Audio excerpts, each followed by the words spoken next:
Have you ever met one of those people who just can't be stopped? It's like they're unstoppable. Yeah, I have. Me too. What's their mystique? Nothing stops these people. Don't stop. Welcome to Mission Unstoppable with Coach Frankie Picasso. You're about to meet some of the most amazing people. Stop. Don't stop. They've accomplished their goals despite insurmountable odds. They beat adversity, physical hardship, and traumatic events, and emerged triumphantly. They're people just like you and me, and they're winners. Are you unstoppable? Here's Frankie to show you how. Hello there, and welcome again to Mission Unstoppable Radio and TV. How are you today?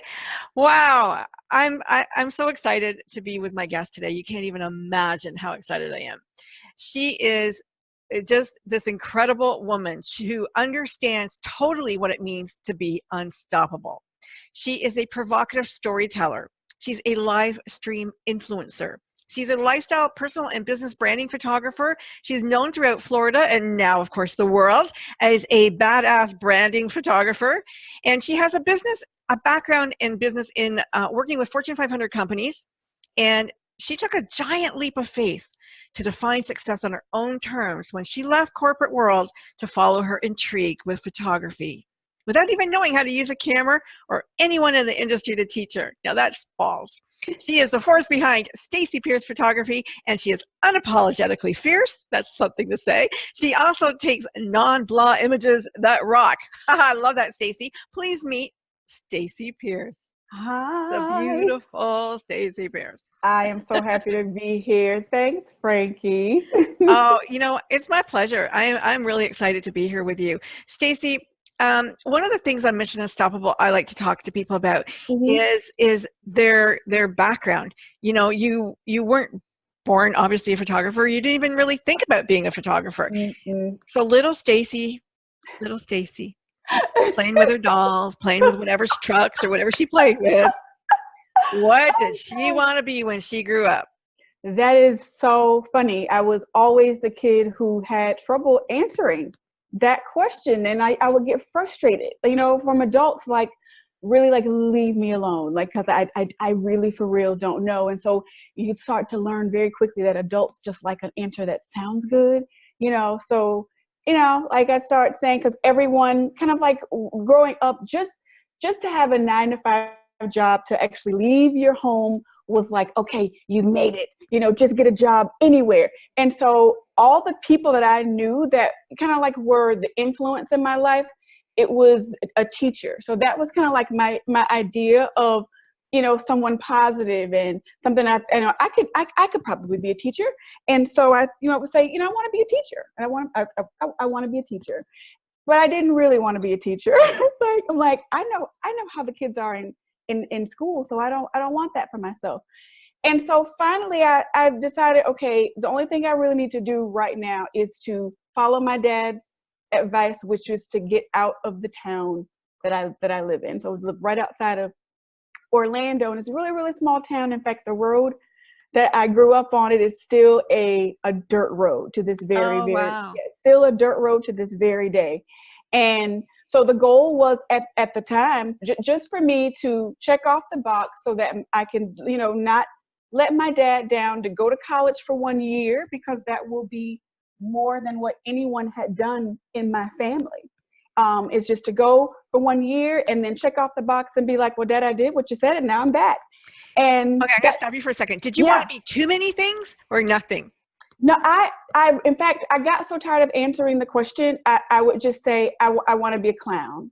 And then that didn't go over really well. And it would get a few laughs, and then I'd go, okay, really, no, what do you want to do? So it really wasn't that I wanted to do many things. I really was stressed about not knowing, or thinking that something was wrong with me, because I get that, really, because I was kind of like that too. What sign are you? Sagittarius. Oh, okay. Interesting. Yeah. And in fact, no one talked about, every time I heard anyone answer that question, everybody always had an answer. So I thought for the longest time that something was wrong with me, because I didn't know, and people just didn't respond well to the honesty. Well, I don't really know. Yeah. I don't really know. What I did know for certain is that I didn't want to be a statistic, and I didn't want to be the girl who, like who was following a guy who, had 3 and 4 and 5 kids, and then that becomes my life. Yeah. And so that kind of became my goal, is to just do what my dad said, and then I can figure it out. Were you an only child? No, I'm number 4 of 5. Oh, okay. And so it's just I just have a very interesting perspective, Frankie. I have 3 sisters, and, I got a chance to help my sisters raise, my nieces and nephews in being single moms. And I knew early on that this is not what I want for myself. And even though I don't know all the way what I want, I feel like I have an advantage by knowing what I don't. Right. And yeah. so, but no one gave me permission for that thinking. And I thought, let me just do this. Let me just go to school, because that's what, you're supposed to do. And in that, my school adventure ended up, kind of changing my life to at least show me other things that there are to do and other possibilities of what life could be. That's a really great point, because you don't know what you don't know. And people just know what they know the top 10, but they don't know these really incredible jobs are available out there in the world that nobody talks about. Yeah. I mean, right? Frankie, I had no idea that I would end up in the pharmaceutical industry. When I left college, I ended up getting a job with Nestle. Never imagined that there was actually a sales force that went around to sell food and chocolate and cheese sauces. And so I ended up working for, a major corporation. Sure. And, and everybody even my family was like, wow, like their job is like that. And I was like, you'd be surprised. And then that ended up leading to, other things. I thought I would be selling chili, for the rest of my life, to stadiums and schools. And you name it. If it came in a big giant can for institutions, I sold it. From mashed potatoes to gravies. It was really, truly like a whole world opened up, and it didn't. And it was lucrative, right? And it was. I never had. First of all, and this is actually a true story. If I paid all of my bills in school and had, like, once ever the lights, the phone, all the stuff, all the whatever, if I had $5 left over for the entire month, I was a happy kid. Wow. If I had bought groceries and I had $5, I'm not kidding. It was just like, I can do anything. Yeah. Because I would literally take that $5 and I could feed myself for like several weeks if I was just really, you can't do that now in today's time, but I was very responsible with what I had. So when I actually left college and actually had a salary, no one couldn't have told me like, this is the end all be all. No one. It was just to have an apartment on my own and then to have a company car. I'm like, what? I have made it. You have arrived. Right. And it wasn't until I got to meet other people and, they go, oh, you're starting out. And I'm like, what do you mean I'm just starting out? And so I was able to, work hard and move up a little bit and work hard and, move up a little bit and move from selling food to, selling to doctors and selling, like life-changing drugs that literally change the history books in terms of helping cancer patients like beat cancer in many ways. And, and then I thought, this is the life. But even that, the working and the hours and the projects and it just became so much. And with each job, with each promotion, with each pay increase, it became less fulfilling and less, just absolutely a life that I knew that I didn't want. And so while everybody could see the company car and, I could give great gifts at Christmas and not miss the money or help people when they don't even know it, like, sliding, like, sure. Oh my gosh, somebody blessed me with, just like not say a word. Like I could do those things. And that's what made, this awful job that I did not like, made it bearable, because no one in my family had a job like this. And so even when I tried to stop you there for a second. Yeah. What part didn't you like? So, gosh, where do I start? So I don't know. Because at first I used to say maybe it was because I was the single gal, and maybe it was because I was the girl with no, with no kids, that I would get the extra assignments. Well, Stacy can do it because, she can work over the holidays because, she doesn't have family. She doesn't have a husband. She doesn't have kids. Yeah. And I was okay with that because I wanted to, to be a help. but over time, as you know, I started out with this really small company that grew in by just the nature of a business. You know, you can start out as a family, but as you grow, the nature of the beast is that you eventually become just a number. Yeah. And no matter how hard I worked, no matter what I would bust out goals, and it would just, the quota for the next year would be, enormously even greater. So no matter what I seemed to achieve, it wasn't quite enough. And so when things really took a turn for, you know, it's not just me not having a passion, it was the day that a manager called a meeting and said, hey, just want to meet me to talk about a few things. And I was quite excited for the meeting because we had just gotten our most recent numbers, and I was ranked number 3 in the nation of almost 300 reps. So I was super excited and thought, you know, it was going to be, so where do you want to go from here? How can I support you in that? Quite the opposite. And I was blown away when we had to sit down, and she goes, well, you know, the numbers are, you know, looking good, but, you know, I'm really not certain if you have been given this position based off of your merit. And I went, well, right. Like I did that, Frankie. Yeah. I went, like what? Like what? And, you know, she had this, there was no kidding, no joking, no, you know. And this is somebody you've known for a while. This is someone who was a fairly new manager. I worked with her for a couple of months, which weren't fun. Like, and, you know, you just don't get along with, you know, some people, but, you know, part of your job is to, you know, keep it moving and do your job that you're hired to do, because you can't like everybody, you know, you're just not. And I felt it for a long time, but never said anything. And on this particular day, she made it clear that there was someone who she felt like would do a much better job in my position. And that, you know, she was making moves to get me out. I mean, it was, and if she was so brazen about it. And when I asked, well, my numbers are great, what is it? She made it very, very clear that, you know, she felt like I was given the position just for the company to check off a box. Oh my God. Like they get a double bonus. They get a woman and they get a Black woman to be able to say, I mean, and she was a token Black woman. Exactly. And so before I got upset, I just said, even if that, let's just say that was the case, because I don't have any proof of that. Like my numbers, right? My numbers speak for themselves. My clients, you know, are constantly giving testimonials about something I've shared. Absolutely. And you can't fake the numbers. And exactly. And her response was, well, sometimes in numbers there are anomalies. And sometimes things are just on autopilot by themselves in numbers. And sometimes it's not what a sales rep is doing to effectuate great numbers. And I said, okay, so if that is the case, so that means if I have a month where I'm down, you know, like the numbers aren't that great, are we going to, you know, just say, well, sometimes there are anomalies, or are you going to use that as an opportunity to say, hey, kid, you're out? Yeah. And so it literally started the process. And I thought and this is actually the true story of how I ended up in photography, is I was determined to prove my value. I was determined to work extra hard and to, you know, go sleepless nights, take on extra projects. And even when I actually sought out help and, you know, said, maybe if I just tell human resources, they'll help her see the light. And it's quite the opposite. And you didn't have a champion in that company? And you know what? I will never, in fact, I won't say her name, but it was over a year before someone finally saw what was happening.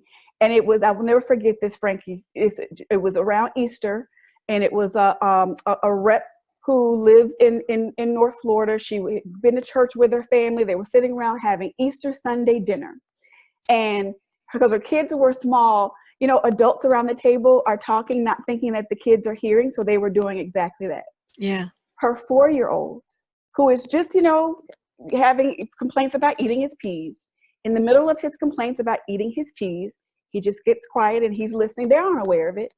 And so right in the middle of the conversation, they're talking about me and what's happening and how, you know, they're just, and he goes, it's just like Jesus. And said it threw all of them off. And so she went, what do you mean? She goes, well, it's just like the story in church. He didn't do anything wrong, and they accused him and nobody would stand up for him. He goes, it's just like that. Oh my gosh, out of the mouth of babes. And she called me to let me know that this happened, and that it was literally her. It was. She goes, it was just divine that here she has this knowledge that, I'm doing a great job, and she's worked with me, and she knows, and that someone just needs to come forward and speak up on my behalf. And so she did.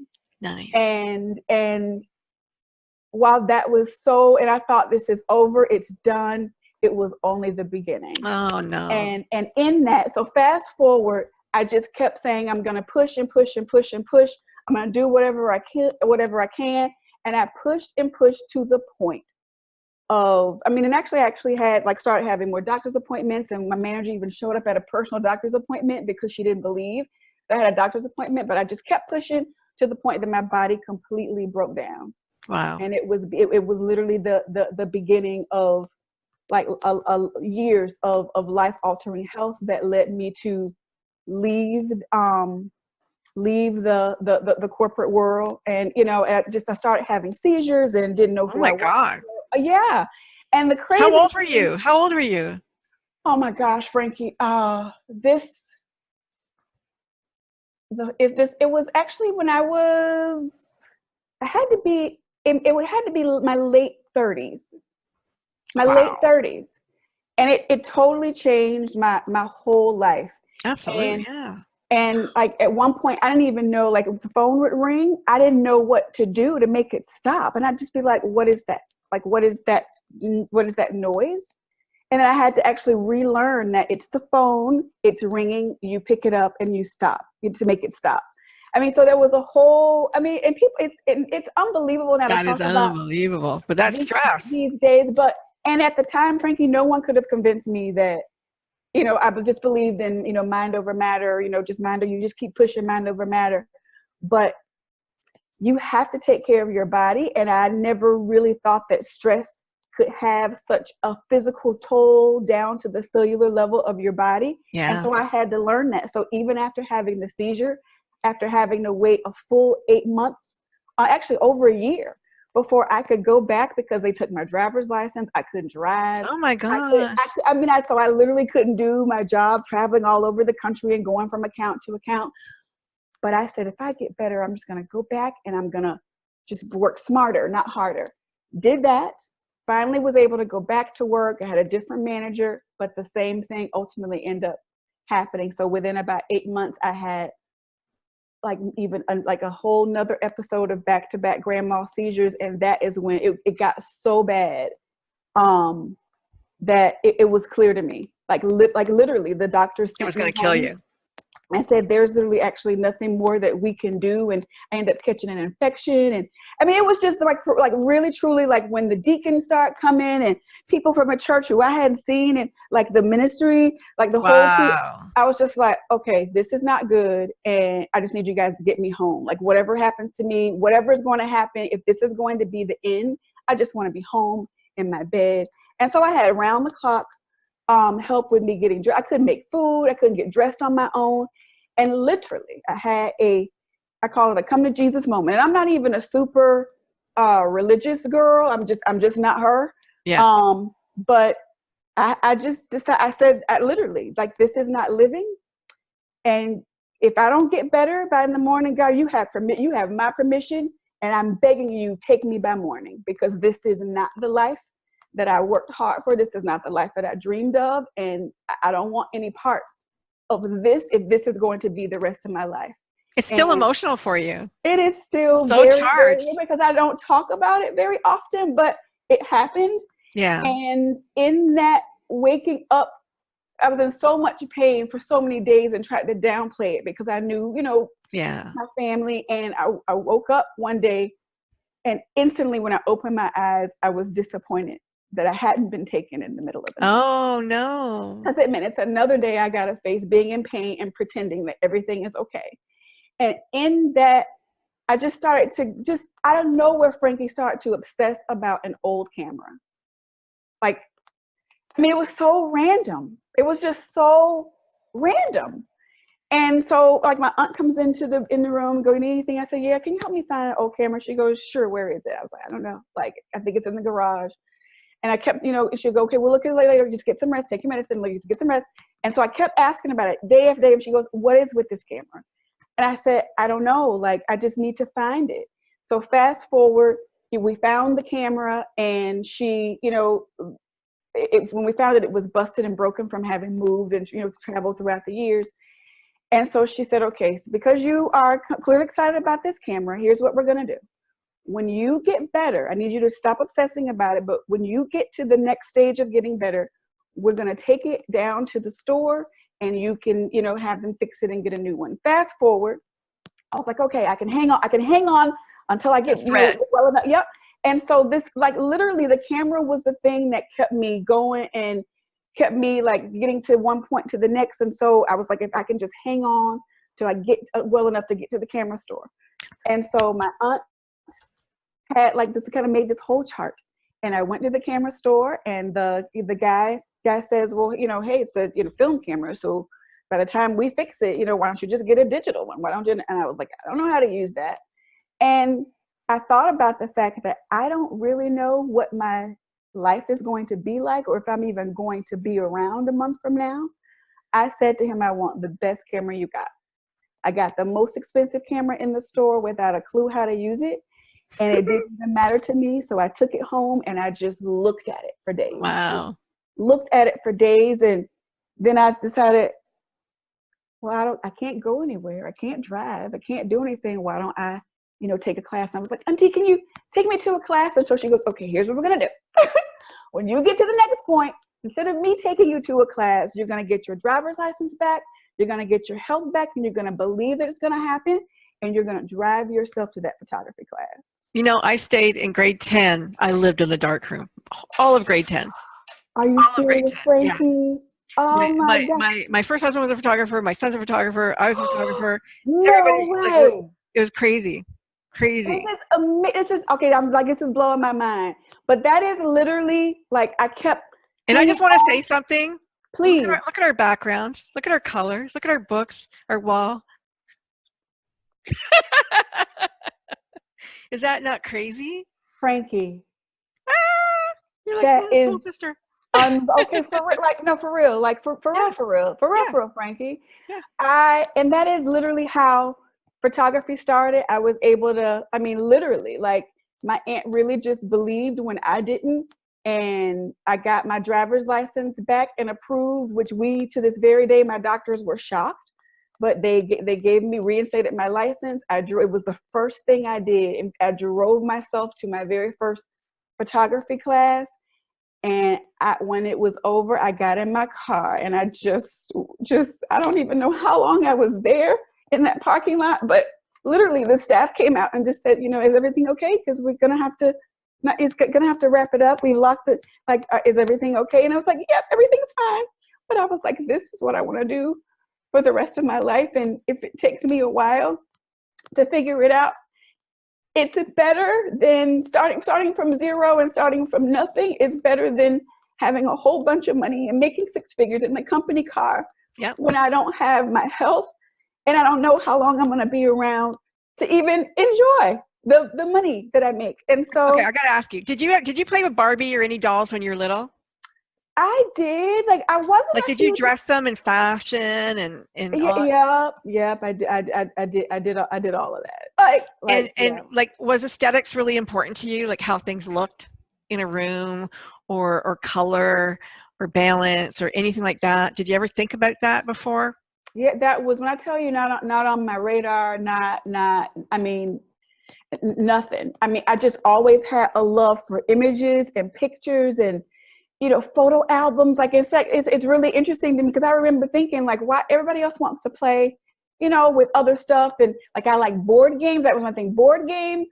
And I wanted to look at the photo albums. Yeah. It didn't matter that I didn't know the people. It's just I just loved that when I would flip each page, and my grandma would see me looking at the pictures, and she would go, oh, that's so-and-so. And it was fascinating to me to see people in another time and age that it's them, but they look so different, and all these things that happened before I was even born. Like, it fascinated me that you could take a picture and it like stops time.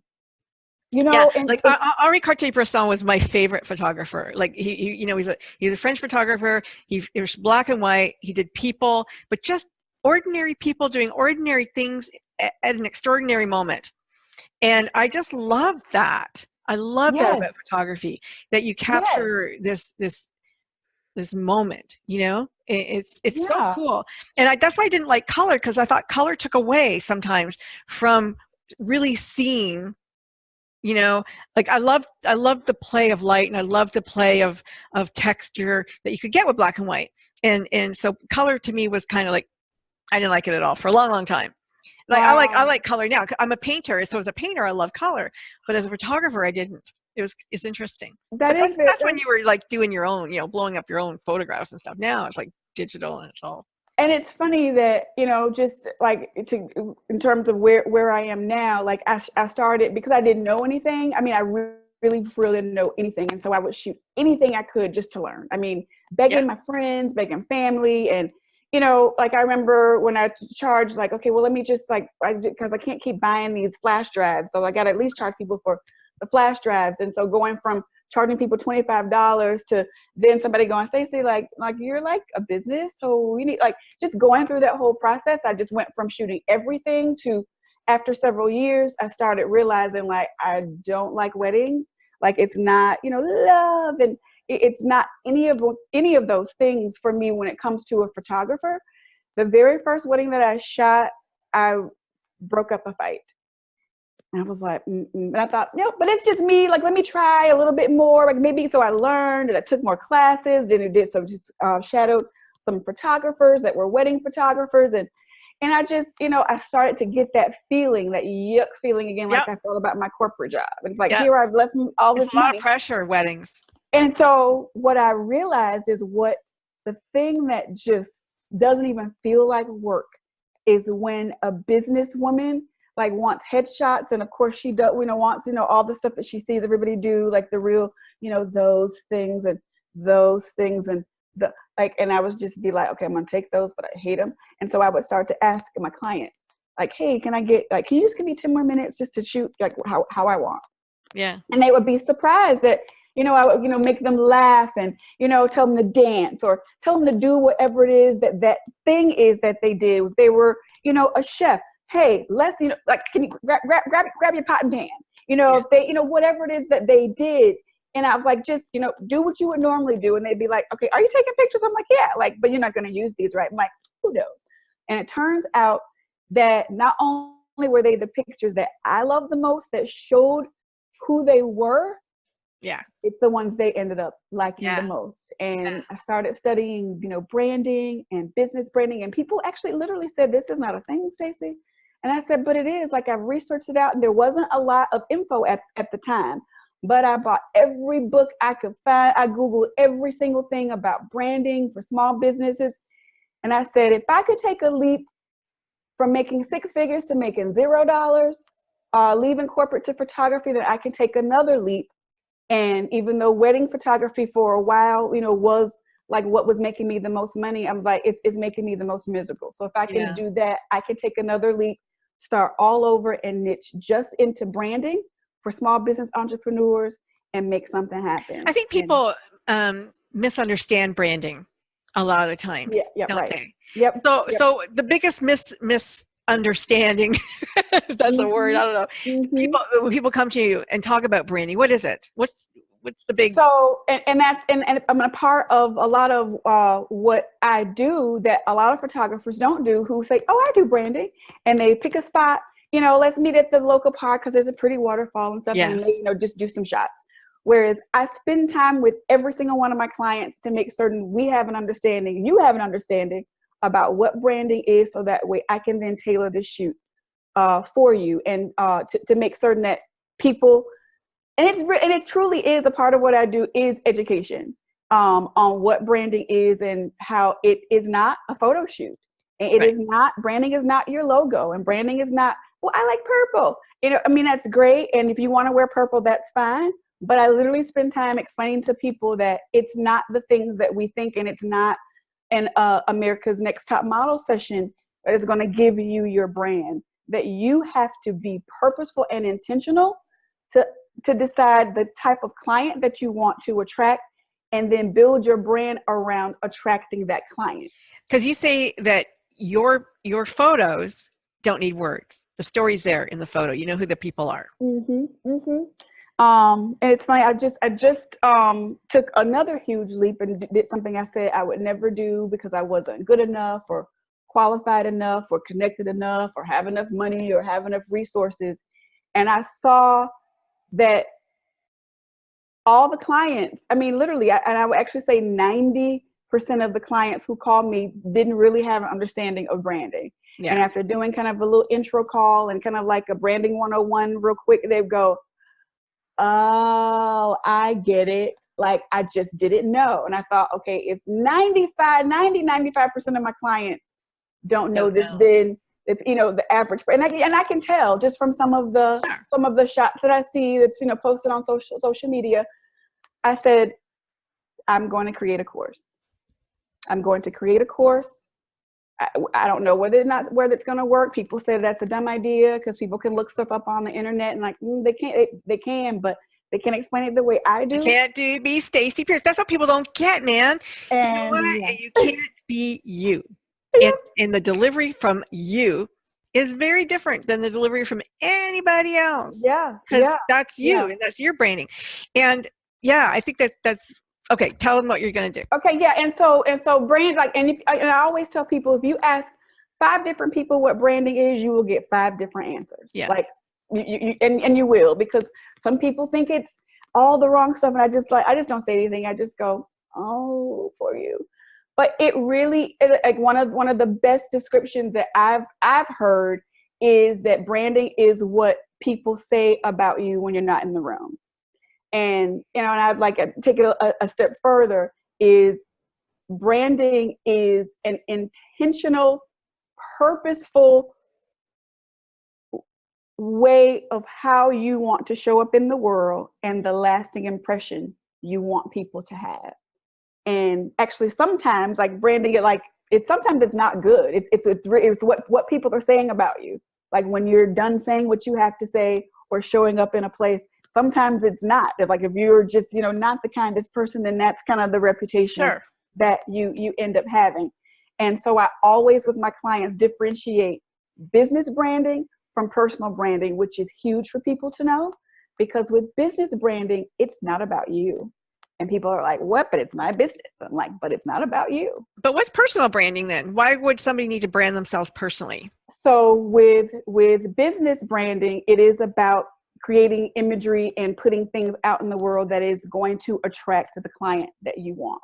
Mm-hmm. So if you are the person who, and this is actually a real example of a client who her market was moms, and I don't like to use the word soccer moms, but people typically know what you mean when you say soccer moms, but moms, particularly jeans. Those who, you know, would shop at Whole Foods, a part of the PTA, granola. They do yoga.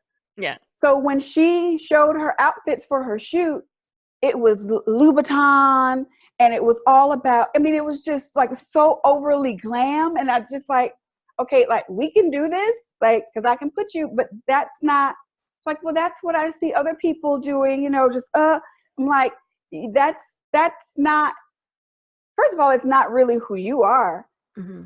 but it's not really what your audience will be attracted to. Mm-hmm. If that's not what your audience would be attracted, like, if you need to be in yoga pants, even mm-hmm. if you don't even own a pair, then that's how we need to shoot you in the way that will attract the type of client that you want. Whereas personal branding, it really is all about you. And when I shoot clients and make a decision whether we do business or personal branding or both, and I always like to do a combination of both. The business shot would be, if you want to have a book and you want that, you know, that kind of that image that we're used to seeing, like that's on the back of the book, or you know, in the fold. Whereas personal branding, it's really about capturing you doing the things that you would do if no one was around. If you're the person who actually just loves gardening, I'm going to say put on your gardening stuff, and I'm going to shoot you literally feeling the earth, actually doing what it is that you would be doing if I wasn't even here. Well, that's the secret sauce. Yeah, and here's what has blown people away by that. They're shocked when they do a post with their personal branding image and the number of people that are attracted to that. Who end up becoming clients versus that. Because it doesn't connect. No. It doesn't connect. And I see photographers who are doing all these different imagery and don't, number one, know how to pose people or understand how to get people to connect with who they are so that way it is conveyed in an image. So what about connecting with the camera? Do you have them connect with the camera? Same to me. It's all the same. It's all the same thing. Like I have a process where people have gotten a chance to know me already, even though they may not have never met. They've spoken with me enough that they feel comfortable before the shoot and have a sense of trust. But even more than that, I know photographers who hate people. Like sometimes, Frankie, I don't like people because sometimes people just aren't nice. But, I am genuinely, warm and friendly and love connecting with people. Sure. But I have photographers who literally want nothing to do, photographer friends who want nothing to do with the whole connecting and, feeling a certain way. They want just let me get whatever I can and I'll make it what I want in Photoshop. Do you work with a makeup artist or hair people? I do. So I have, and in fact, I'm always, because I think you shouldn't get pigeonholed because you never know if the makeup artist may find another, craft or idea or hobby that becomes, passionate, a passion for her. Sure. But I do work with very specific makeup artists who I've had a chance to test out. Mm-hmm. And I will kind of like have 3 or 4 main ones that I pick from because the makeup artists usually aren't, they're not available at the last minute because they're booked or flying across the country to do some project. But I do have kind of like my top makeup artists who I know will be good at fitting whatever the branding is of the client. I used to work as a makeup artist. Stop I worked as everything. Serious? I had so many jobs. That's because I didn't know what I wanted to be. I just wanted to be everything. Well, anyway, I did work as a makeup artist for a lot of years. And one of the things that I noticed was that sometimes you would work with a photographer and everybody looked the same. And you don't want to have everybody look the same. You want to have them look like them. And people go, can you make me look like, no, I'll make you look like you, but a better version of you. And that's what you're looking for, right? Just a better version of that person. But you're working with women a lot, and women are very vain, and we don't like to look fat. We don't like to look ugly. And we don't like to look all of these things. And I certainly don't want the camera looking at me. Yep. I mean, it took me to this year just to get have a camera on me like this. It was crazy, right? I'll stay behind the voice. I'll be the voice on air. I won't let people see me. Yep. Frankie, I've almost quit photography several times because I got so frustrated dealing with the insecurities. It was actually exhausting, and I never saw it coming because you think pictures and fine. And it's so. And I tell every single one of my clients, if that is your expectation, I'm letting you know, I'm not the photographer for you because it's not. The photo shoot is not going to be that. On shoot day, it's we're not going to take 40 pounds off you in Photoshop. Right. Can you not get this high because my friends say this is my best high, and then I'm getting I ate a lot, and it's that. So it takes quite a bit to get past the insecurities to even get to a place where you can connect with clients, and it really, to me, a really good branding photographer that really is wanting to convey who you are. It takes more than technical skill, with the camera, because anybody can learn, which is why, in fact, I used to get really, really nervous every time a new iPhone would come out, and oh my gosh, I'm out of business. Better than, and I for real have no, I don't lose any sleep at night because I know no matter how great the iPhone gets, it does. They're not you. They're not you. Well, the iPhone can't pose you. I mean, you can look at some poses from Pinterest, but there's something about the way that we see each other and pose in front of the mirror. It's a whole different thing. And lighting and all of that. Yeah. All of that goes into it. And I actually love that, you know, turn slightly, like, but I am turning, like, nope, over here, over here. And even though it feels awkward, I always say, if it feels awkward to you, it means it looks good to me. So getting clients to trust that process is, you know, kind of can be hard sometimes, but it's a part of it. And I love the end result. I know you don't like that part of the business, but it seems like there's a business in that business of teaching women to love themselves. Of teaching everybody to love themselves and just and to be gentle or kind or whatever it is that they need to be to themselves, and why we can't love ourselves is, you know, a lot of it has to do with media telling us that we're not beautiful because we're a certain way. I mean, you've got the gray streaks. That's a, what is this? This is it's beautiful, it's charming, it's so cool, but it's kind of your branding in a way, which is so not bad. Like a B there for victory. Like, so in fact, I covered it up for years, and it was after spending, I mean, when I got to four figures in a year of coloring cost, I said, this is, I can't. The other Stacy had that little gray streak that went down here too. Stacy London. Yeah. Which is so, So, so this really was about, you know, I just couldn't afford to keep going, because with gray, anybody who has gray, because I didn't know, like, gray is not like regular. It's hard to cover gray. I am quite gray, actually. It is hard to cover, and so I was literally spending more time in the salon than I really was in my, like, in life and enjoying life. And I was just like, no, this is, and so I hid and cowered for the longest time until just like it's unapologetic, like you. The guy who I liked was just like, that little gray thing, because it wasn't this big. It was like right about, he was like, oh my gosh, I love that. And at first I thought he was just like, you know, trying to be nice, but he was just like, no, like, that is so your avatar. Yeah. And I looked up the word avatar. I was like, what does that mean? What is he saying about me? So, and I was like, I can kind of rock this. And so, yeah. So it totally suits you, and you rock it. And I love that. I love it. Well, thanks, Frankie. Thank you so much. Yeah, no, for sure. I mean, you know, you're this badass. Yeah. You know, okay. Let's talk about this balls to the walls branding boot camp for badass entrepreneurs. Now, how cool a title is that? Now, we kind of alluded to it a little bit. Yeah. But this is going to be 5 days. So it's 5 weeks. It's 5 weeks. Oh, woo. It's 5 weeks.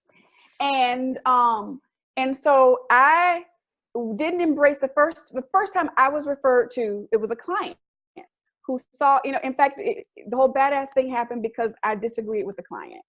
And we just kind of like been kind of fighting. I've been trying to accommodate, you know, her and what she wanted. And so I did all the stuff that she wanted and was hating it. And I just you hated it, or she hated it? No, I hated it. Oh, okay. I was literally looking at these images going, I don't even want to post these, and I'm going to be embarrassed if she posts these images, because while it's her brand, it's a reflection of my brand too. Yeah.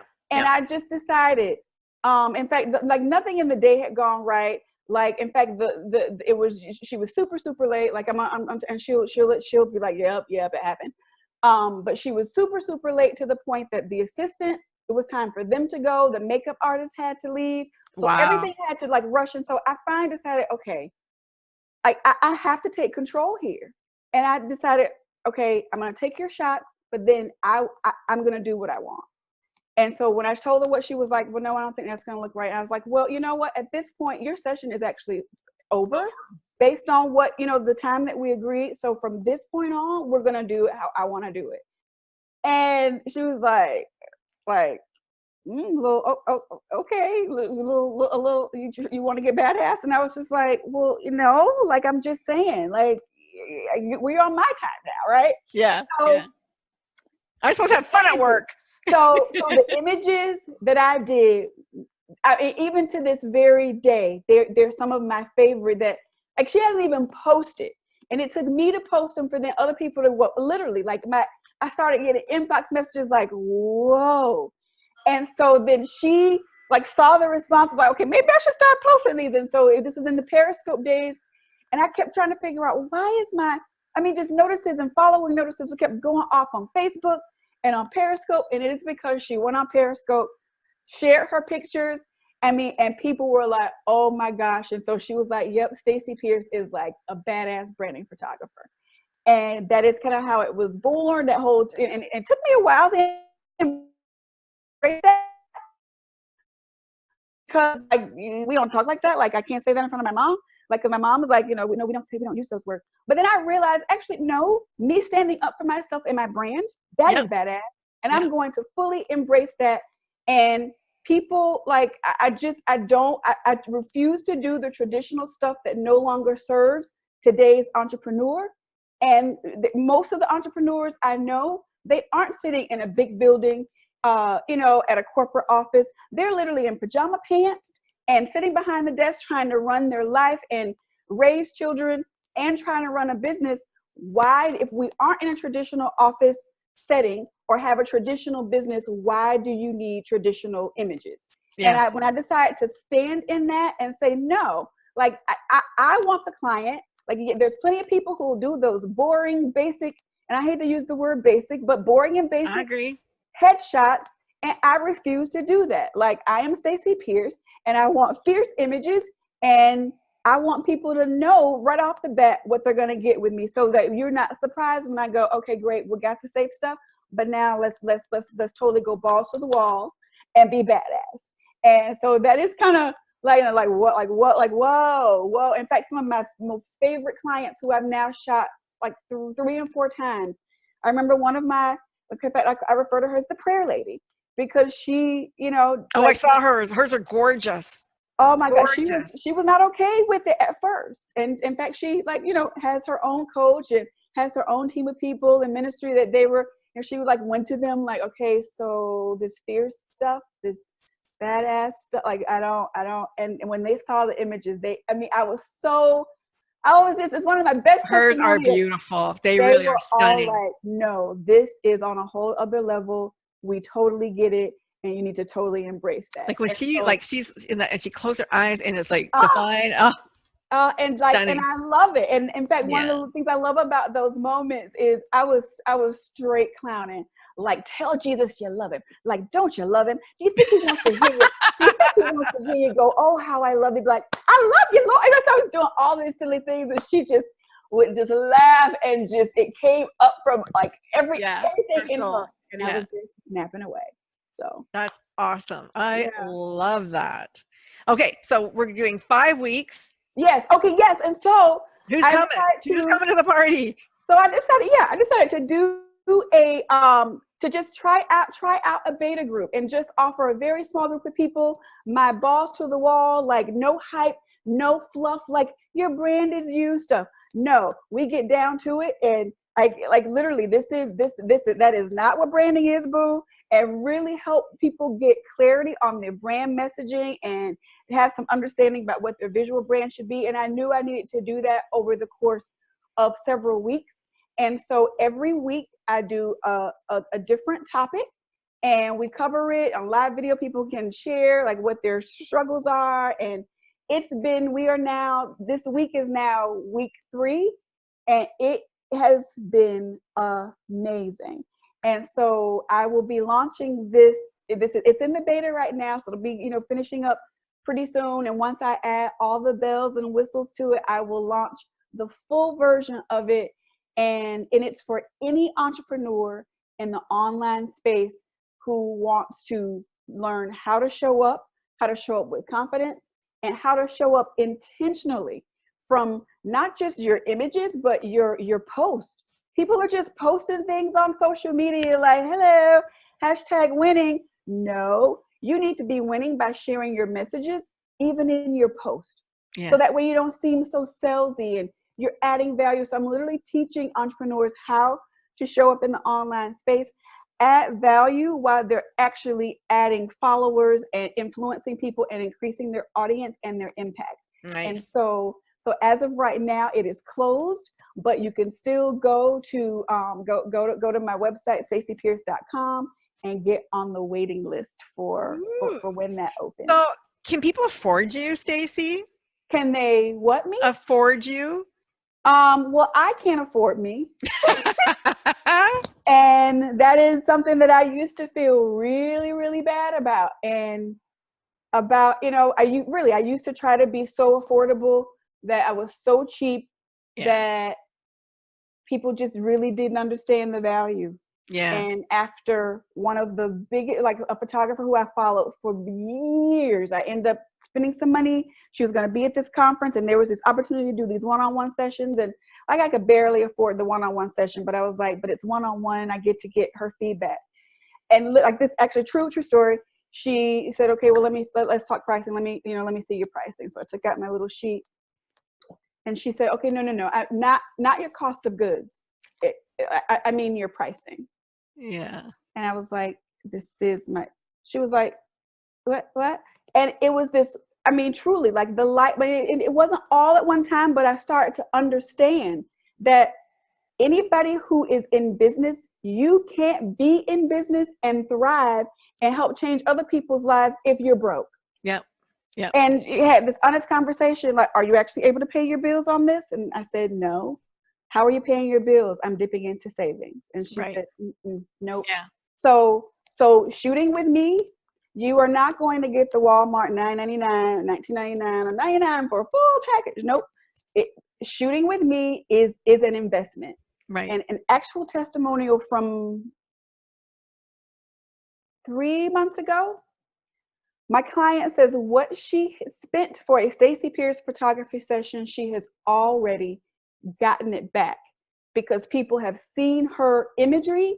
It's made her stand out on social media. And it's true. She's getting noticed in places where she normally wouldn't have, because now not only does she have, I haven't changed what she's offered. No, she hasn't offered anything new. Yeah. She's now showing up better on social media, and she's getting noticed, and she's getting speaking opportunities and being invited to go places and do things because she has a much better branded social media presence, and it's getting her attention. And so what she spent on her pictures that she is now going to have from now until, forever. And I always tell clients, even if you decide that, why wouldn't you decide to shoot with me again? But just like somebody's all, may try to support someone else and say, oh, I'm going to have so-and-so do my pictures because they're just starting. Okay, great.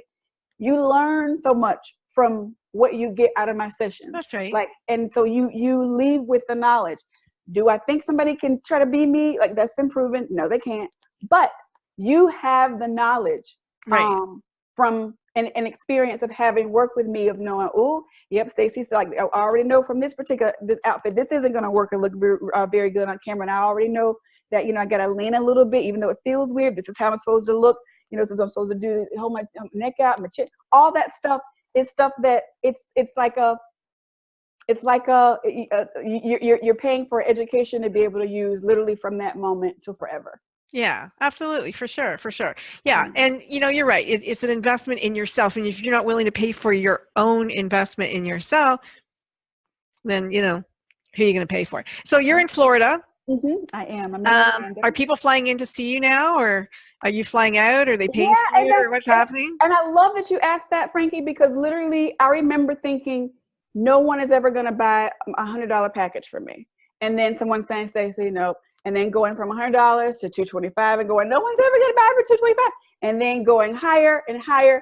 And then, going like, and to having someone say, Stacy, who was really amazing, who I looked up to, who said, Stacy, the day is going to come when you aren't just the local photographer. People are going to fly into Orlando to shoot with you. And she goes, and I believe it so much, the day that it happens, I need you to send me a message. And that day happened, and I thought, this is it. It was kind of a fluke. And I sent her a message, and she goes, okay, now that you got that under your belt, the day is going to come when people are going to actually find it more convenient and have the funds and make the investment because of what you bring to send you to them. Mm-hmm. I was like, yeah, she just does that. It's what she says to encourage people. And then that happened. And then her saying, okay, and then Stacy, like, for real, like, this thing that you have, there's this energy, and how you explain things to people. Like the day's gonna come when you're speaking. And like I just left Phoenix. I just left Phoenix doing a talk, my biggest talk ever, teaching people how to build their brand with live stream video. And these are all things, Frankie, that, you know, I'm trying not to get emotional, but I never ever saw coming because I didn't think that I was big enough or knew enough. And the truth is, we just have to be willing to step out of ourselves and get over the fear of being judged.